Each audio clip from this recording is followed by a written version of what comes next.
They want me to change, but I ain't changing. Nah, I remain the same.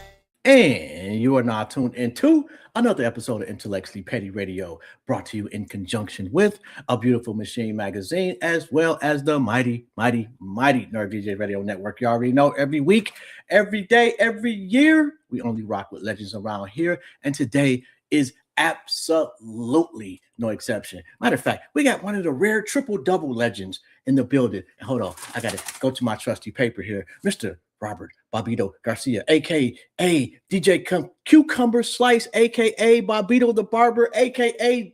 DJ Bobby Doorknob, a.k.a. Kool Bob Love, a member of the world-famous Rocksteady crew, sneakerhead, street basketball legend, and professional, and an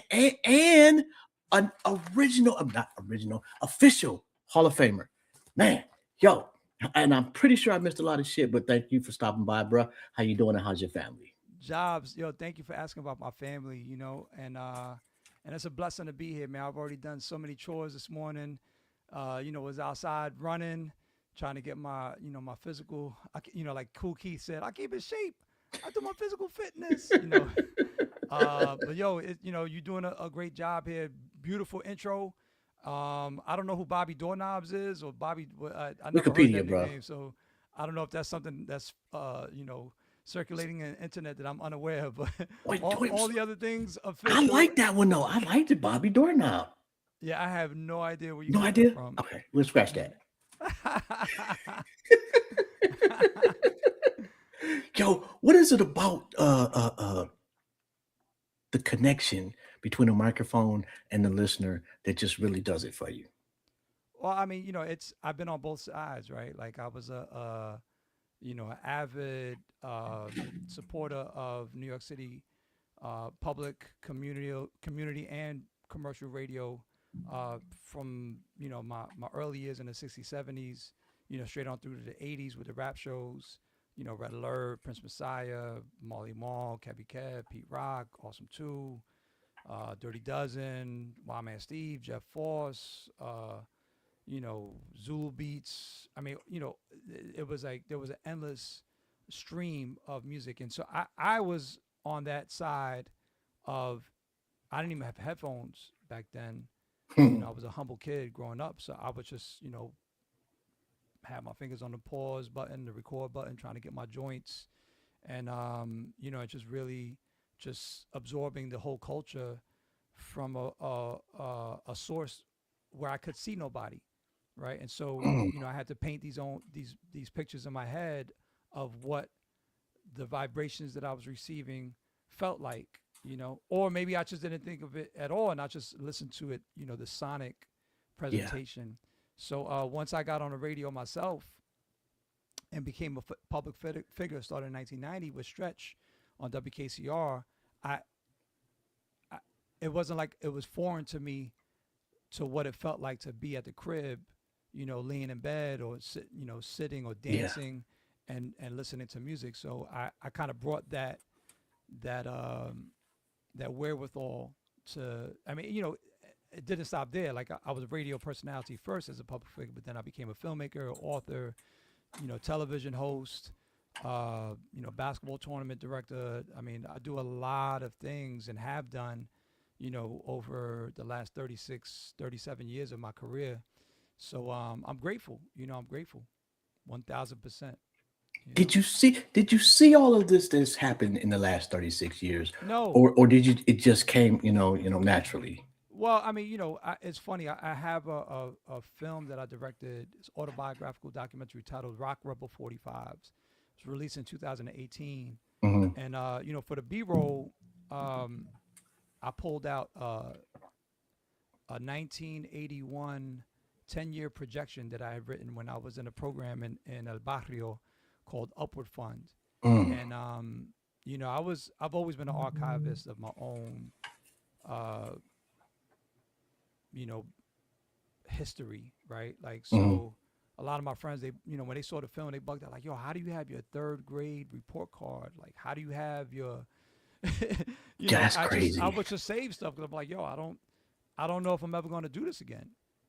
And when I started becoming a public figure and writing for Vibe and Source Magazine, and then when I was on ESPN with my show It's the Shoes, like, then I had TV series on Madison Square Garden Network called Summer Ball, and it's like all these things I didn't expect that they were going to happen. I couldn't have fathomed that I would have that lane, right? And But so you were thinking about legacy in the third grade though? I was documenting everything just Yo, because that's just I was living in the moment, you know, um, and maybe I should have documented more, right? But more recently, I released a memoir titled Bobbito's Book of B-Ball Bong Bong, a memoir of sports, style, and soul. mhm, And in that, I kind of, within 216 pages, I talk about how all these roads kept on opening up to me that I mm, couldn't have designed. People call me a trailblazer, and I'm humbled by that. But truth be told, it's like no one scripted anything for me, right? No one asked me to write a memoir. No one asked me to direct an autobiographical documentary. I did two, because I also did Stretch and Bobbito Radio That Changed Lives, which was picked up by Showtime and Netflix. So, it's like I have all these sort of independent projects that are very DIY, self-funded, self-produced, that have had great impact. thanks. And I'm just grateful for the opportunity that I have an audience that lends an ear and opens an eye to what I have to say. My social media these days, Kool Bob Love, KoolBoblove. On Instagram, I have like over 1 million views every single It's month for crazy. like the last, like, I don't know, 3 4 months. I've been reaching hundreds of thousands of people, through my own platform. Now I'm not on a network. I'm not on a radio station. It's just me using a free platform to express myself. And so it speaks volumes to, my legacy, but also Facts. the fact that, there's constantly new uh, communities that need to hear and are seeking to hear what I share, because it's truthful, Yeah. right? And it comes from my heart, right? Whether it's basketball or music or hip hop or, I don't get too deep into sneaker stuff anymore. But for a long time, I was like that dude. I invented sneaker journalism in 1990. Like, there's no precedent, right? And so, I've been on the frontier of a bunch of stuff, Facts. and I'm just grateful, man. With people like yourself, I've seen the guests that you've had. I've listened to some of the topics that you've gone over, Really? from politics and social justice. Yeah, I don't listen. People hit me up at least once or twice a week to be on their podcast. I can't say yes to everybody. I wouldn't have time to do what I got to do for my family, for myself, if I say yes to everybody, right? So I'm selective, you know. But I see what you talking about real stuff, Yeah. and so I'm like, word, okay, cool. Maybe he's gonna ask me about politics. Maybe he's gonna talk to me about socialism. Maybe he might talk to me about That's kind of I kind of let the conversation go where it's supposed to go. yeah, yeah, and and that's what, as a good host, that's what you should do. I don't know how old you are, but I'm imagining you got some years under you that of experience. So props to you, man. And I'm honored to be your guest, bro. I appreciate that, bro. Okay, so let me ask you this: what was the most memorable street ball pickup game you've been involved in that you played in? Yeah, that's tough because I mean I started playing when I was 7, right? And in my Hmm. memoir, uh, Bobbito's Book of Bebo Bong Bong, it's 216 pages of memories, memories, memories. Because it's not just like I played, I also watched, I also announced, I produced a tournament since 2013 called FC 21 1v5 in 30 international locations, right? So I have Jeez. been responsible for a lot of basketball. Um, but I think the first thing that comes to mind, right, is Mm-hmm. a really simple moment. And I wrote about it in my memoir, Bobbito's Book of People Bong Bong. So in 2010, me and Kevin Coolio collaborated on my first documentary titled "Doing It in the Park: Mm-hmm. Pickup Basketball NYC." And we went to 180 courts in 75 days. That's We had a crazy. camera, and we interviewed. Yo, there goes Kenny Anderson. Yo, there goes Kenny Smith. There goes Fly Williams. Yo, Pee Wee, can we get you on camera? So we got the legends, but we got the regular ass cats that just be in the park. Women, seniors. We had a hearing impaired group that we got on camera. They were speaking in the sign language. Like, yo, it's a beautiful film. Super proud of it. It got licensed to Netflix. It was premiered on PBS. Anyway, we go to this court at Jefferson Park Mm-hmm. in El Barrio on 115th off of First Ave. So we walk into the park, and this kid, he gets a little excited because he's like, "Yo, you Bobbito, right?" Like, yeah. He's like, "Yo, I play NBA Street." I was the announcer for a video game called NBA Street Volume 2. Yep. It sold millions of copies. It's still considered top 5 sports video games of all time, period. It's right up there with Madden. I mean, I'm not saying that. I played it once. I'm saying what the, GQ and all these video game publications, they hold it up in high praise, Got you. right? And so anyway, so he's like bugging out, like, "Yo, what are you doing in my park?" And I'm like, "I'm here to do the same thing you doing, play ball." He was like, "Yo, will you play me 1-on-1?" I said, "I mean, you want that?" He's like, "Yeah." So I'm like, "All right, cool." So all his boys are lined up on the sideline, right? And I've dropped about 25 people in my life. Crossed them up, whatever, spin dribble, whatever it was. I've made 25 people fall. Right. That's crazy. I'm proud of that. Because I'm not the fastest dude. I'm not the strongest dude. But most of it was never caught on camera.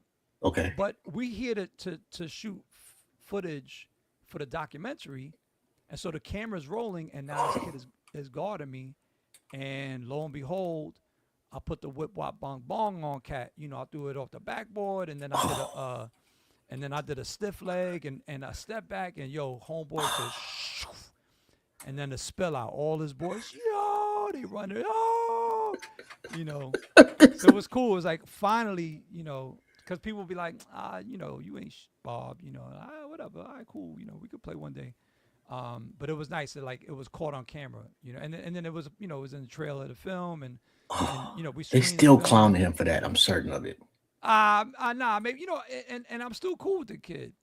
I bumped into him on 106th Street in El Barrio, right? Not far I from would have where never it spoke to happened. you again in life. No, and he was like, "Yo, Bobbito, what's up? Yo, damn, yo, thank you so much for having me. You're super humble, beautiful." I was like, "Yo, give me your phone number. Let's stay in contact, whatever. Yeah, cool kid. Well, I mean, he's a grown dude now. At the time he was just a teenager. But and he gave me buckets too. I'm not trying to make this a lopsided conversation. Like, yeah, he could play. He muscled me. I think I won a game and I crossed him up bad, but he held his own. Okay, I respect that. I still wouldn't talk to you, bro. Like now you got it on camera too. Yeah. Yeah. Okay, so why'd you fall back from the sneaker situation, or at least publicly? Yeah, well, so I'm a person who constantly has to challenge myself, and I like being in new territory. And I tell people at a lot of my speaking engagements, and it's actually one of the highlights of my film Rock Rubber 45s. Where I say, if you want to be a freelance creative, figure out what's missing and fill the void. Right. Mm. That's my jewel. Anybody that's, "Yo, Bob, I've been working in corporate and I'm tired of working for other people. I want to work for." All right, cool. You want to open a pizza shop? Like, don't open up a pizza shop where there's 3 other pizza shops on the same corner. Yeah. You ain't gonna pop. So it's about filling the void. And so for me, I was so far ahead of everybody in the sneaker space. It's like the rest of the world kind of caught up. And now you have like amazing platforms, Complex Kicks and Bleacher Report and, all these, Soul Collector and and Sneaker Freaker publications. Cool. Like, all right, I passed the torch. I don't need to do that no more. I don't need to be on IG being like, oh, these new sneakers just came out, and it's meaningless to me now. Plus, if you watch my film and if you read my book, Bobbito's book of B-Ball Bong Bong, in 2010, I had the opportunity to go to South Africa and Zimbabwe, Mm. um, because I've been supporting this nonprofit called Hoops for Hope for a long time. Okay. And they dedicated a court in my name in Harare. I went to visit the court, and one of the coaches there had a pair of sneakers on that I had donated like 5, 6 years prior, Yo. and it was mind blowing, you know. And so to me, the meaning of sneakers really conveys the sort of the love and expression, um, the exchange, you know, the creativity, the individualism, you know, all that, reselling. Oh, this sneakers is now worth $600, and oh, I'm gonna stand online, for 5 hours and That's camp out to crazy. get this new. I don't care about that stuff. That's Yeah. that's that's commercial. And if you see my history, I've never been a commercial dude. I've always been a counterculture person, Yeah. whether it was Absolutely. me and Stretch, putting on Eminem and Jay Z and Big L and Mobb Deep and Wu Tang and Big Pun when they were unsigned, not known kids, Nas, So I'm always been counterculture. So now sneaker culture is above top, over the top mainstream and oversaturated. So I don't really feel the need to stick my toes in that shoe. I Mm. mean, I still like wearing comfortable sneakers, and I still like having sneakers that nobody else has. But it's not the priority for me these days, and you know, so yeah, so I just moved on, and that's it. Yo. So for me, I'm a 54-year-old. Grew up, born and raised in Detroit, and top tens are like my comfort shoe. Cool. That's what makes me think of home and the good times in Detroit. So I always keep a fresh pair. What shoe Nice. is like a comfort pair for you that reminds you of home? I don't really have one now. So I moved 4 years ago, and in the process, I just let go of every pair of sneakers that I had ever designed. I did collaborations with Nike, Adidas, K1X, Puma, Piola, Prokeds. So I had samples of every single design that I had done, like Yo. some that never came out. And then I had each case, the brand would give me a couple of promo pairs to wear, whatever. Mhm. But yeah, when I moved, I just said I'm not wearing these anymore. They can have greater purpose somewhere else, and so I just let them go. And I told you, I, I I've been an advocate of Hoops for Hope, which is a nonprofit based in South Africa and Zimbabwe, and they take sneakers that are donated along with basketballs and equipment Mhm. to their centers in each of those countries to attract kids to then teach them about life skills, HIV prevention, which are like those are huge topics for them. Yeah. And so, I donate my sneakers, and I talked about that in great detail in my film Rock Over 45s and in my book, Bobbito's book of B-Ball Bong Bong. I can't stress enough. I feel like a lot of people want to talk to me about me and Stretch in the '90s, and NBA Street Volume 2, and my ESPN is the shoes, and my sneaker book. Where'd you get those? But it's like the two most meaningful projects that I've done in the last 10 years. Most people who interview me don't even know about, and it's a travesty because they're both incredible projects, but people just have blinders on. Unfortunately, I mean, I'm not saying that's you. I'm just saying, like, just Oh, I in live in blinders, general, bro. the Don't worry the about it. press, is attracted to my Because more. everybody needs a click, and that's probably why I don't have a gazillion views because I don't really go into something thinking, okay, if I say X, Y, and Z, it will bring me closer to going viral. I don't really give a fuck. I just enjoy having dope conversations with No, dope I hear people. you. I hear you. Yeah, listen. I'm appreciative of whatever shine I get, and I'm also a dude that, like, I did the projects because I want to do a love letter to, Mm. to my past, right? And I want to create a template for people who want to follow that path that I created, right? And so you have the blueprint. You want to learn how to work for yourself and watch my film and read my book. That's it. And the film is on Netflix, correct? No, no, Rock Rubber 45s went way under the radar. Okay. It never got picked up. My first two films, Doing It in the Park, Pick Up Basketball NYC, and then Stretching Bobbito, Ready to Change Lives, were both picked up by Netflix. But Okay. my last film, Rock Rubber 45s, dropped in 2018. That was at a moment when Netflix was moving towards more original content. Hmm. It's a next Netflix exclusive. If you remember that Netflix series, whatever. Yeah. So they weren't licensing as much films as they had used to. So that affected my ability to reach a greater audience. But I still did like over 100 screenings worldwide. In person.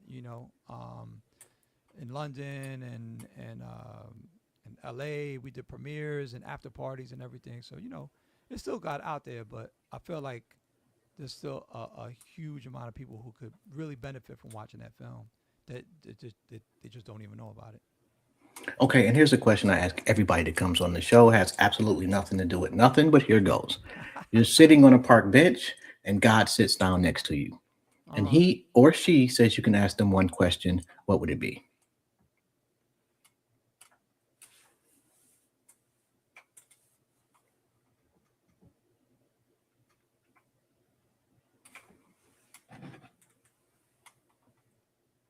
Why me?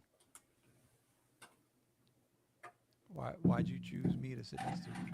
But I think I would know that answers. I don't know. I don't know what that question is.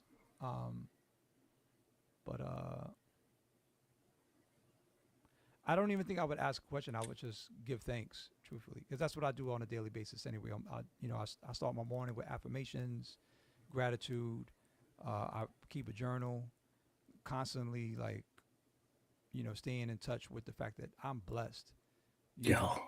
I'm blessed, man. I mean, we have people in 2026, in Palestine that are getting their homes, obliterated, Yeah. stolen, bombed. We have people in 2026 being murdered by our government, simply for protesting, simply for speaking out about human rights. Um, we have people in Puerto Rico, you know, and Cuba, who don't have access to proper electricity and heat and gas, things that should be like basic human rights because of blockades or because of colonialism. Yeah. You know, Puerto Rico and Cuba have different conditions, but there's a solidarity there between progressives. Um, and I mean, I can go on and on. Haiti has been struck by natural disasters and hasn't had the relief, and it has the vultures from Wall Street, France. trying to put them keep them in debt because they were the first country to claim their independence from slavery and from colonization. Black control sovereign nation. So I mean, on and on and on, right? So I think about my life and I'm like, yo, man, like if God sat next to me, I'd be like, yo, B. Yeah, I literally I'd be like, yo, B, yo, good looking, man. I'm protected in my home from cold weather, and I got a roof on my head, got warm water to bathe in. I remember being in Puerto Rico, not having just showering with cold water. You know, That's the worst, bro. I've done that and it sucks. no, it's beautiful because like it's like it hits you and you're slapped in the face. You're like, yo, like I got it good. When I was in Senegal years ago, uh, I remember going to basketball court at basketball. I was out there with this program called Seeds to for like Hmm. um,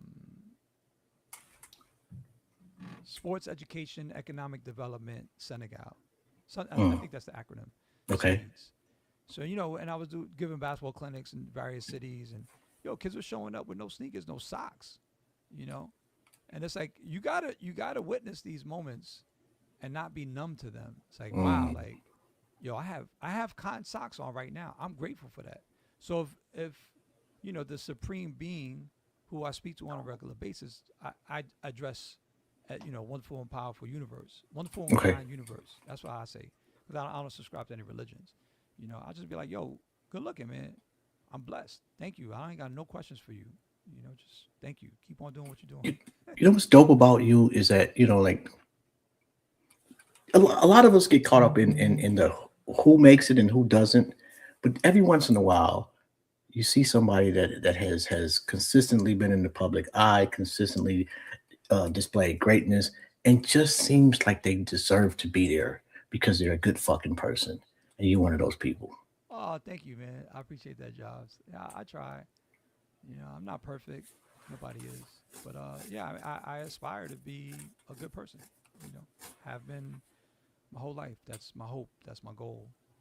And I hope that I continue to evolve I'm gonna turn 60 this year in 2026, and when I'm in my 70s and 80s, I hope I'm continuing to have increased consciousness and reach to impress upon other people to be kind and thoughtful to others. So that's my hope. Are you disappointed in the current state of hip hop? Am I what? Disappointed in the current state of hip hop? No, I don't pay it too much mind. Like I can't say disappointed because it's not my daily. It's not my In the '90s, I was deeply embedded in the culture and the ecosystem. I was writing for magazines. I had the radio show with Stretch. I had my store, Bobbito's Footwork. Was hosting open mics at the New York Poets Cafe and Lyricist Lounge. I was writing about unsigned artists for Vibe and rap pages. It's like people used to call me the patron saint of of unsigned artists because if you gave me a demo, like there was multiple ways I could help put you on and give you shine. But the last 25 years, it's not. It's kind of like sneaker. I just passed the torch. I don't have the energy or the wherewithal. I have other priorities in my life right now. I have a child. I'm a full-time caregiver of a co-parent. Mm. Of a family member who's disabled. So, I gotta put my time into other things. I don't have time to just sit for hours and listen to people's demos. It's not even. I wouldn't even be interested in that. So I can't say I'm disappointed. I feel like there's some incredible things going on out there. I post about like rockers and b-boys and b-girls, and I see these videos, and you know I see the turntablists going nuts. I see the art side of hip hop still flourishing, and I saw a whole car top to bottom. A whole train. It was like 11 cars. Somebody did it last year or 2 years ago. It was a crew from Europe, and I was like, "Word! Like, look at that!"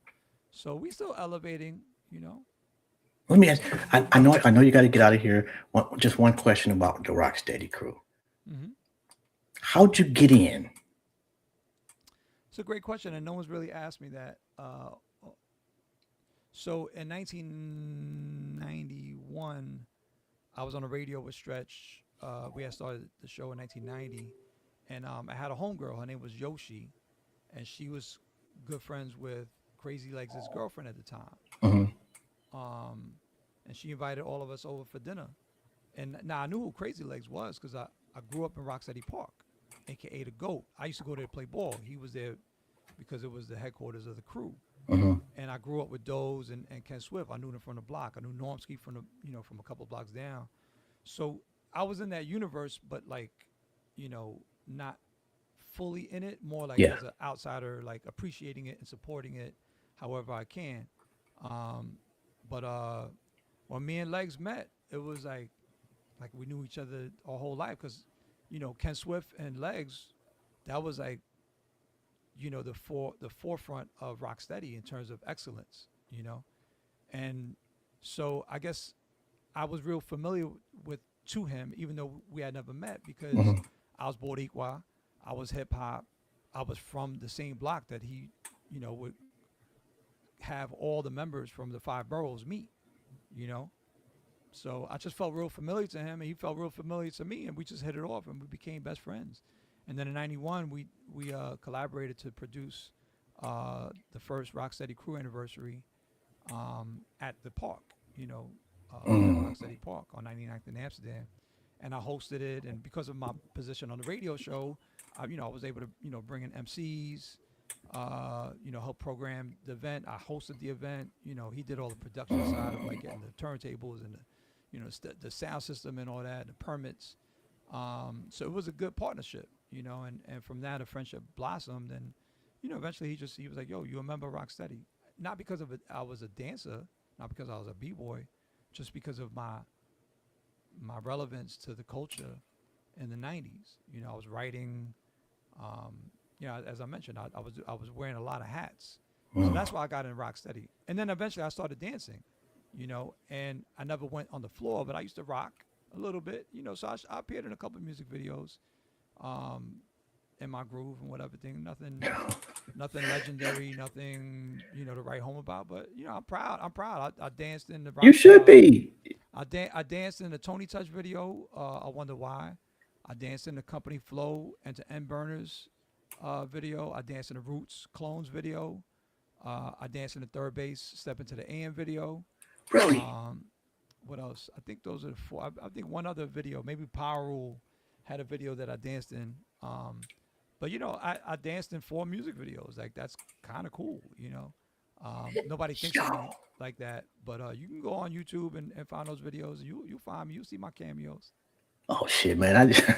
I still remember in middle school when we would walk to the house party with a cardboard box. Yeah, yeah, that's cool. I know I got to let you go. Is there anything that I did not ask you? 'Cause I only had a half an hour, and to try to cover like remotely, like even a third of a percent of what you've done is crazy in that time. But is there anything in particular that I did not touch on that you would like Nah, to leave the people with? I'm shameless self promoter, right? So I got a clothing brand that I launched last year. I still got stock. Some of the items, some of them sold out, but anyone within reach of this broadcast, just go to Cool Bob Love, KoolBoblove on Instagram, Facebook, Threads, Upscroll, Blue Sky, Patreon, LinkedIn.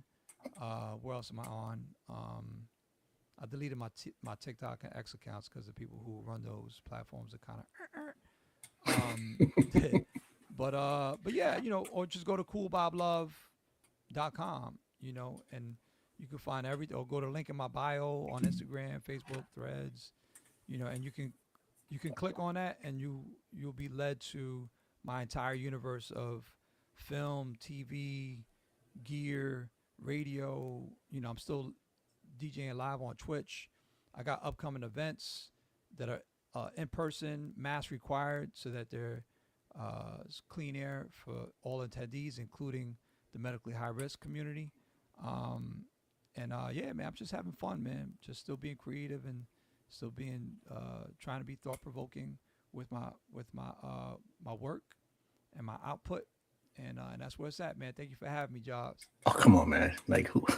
Come on, bro. Like, anybody would be honored to have you on a platform or whatever in the vicinity, man. So I got to thank you, man. I've been wanting to have this conversation for a while now. All right. All So I right. Well, I appreciate you, appreciate the bro. time, my brother. You have a phenomenal day on purpose. All right. You too. All Peace. right, peace. Come on, man.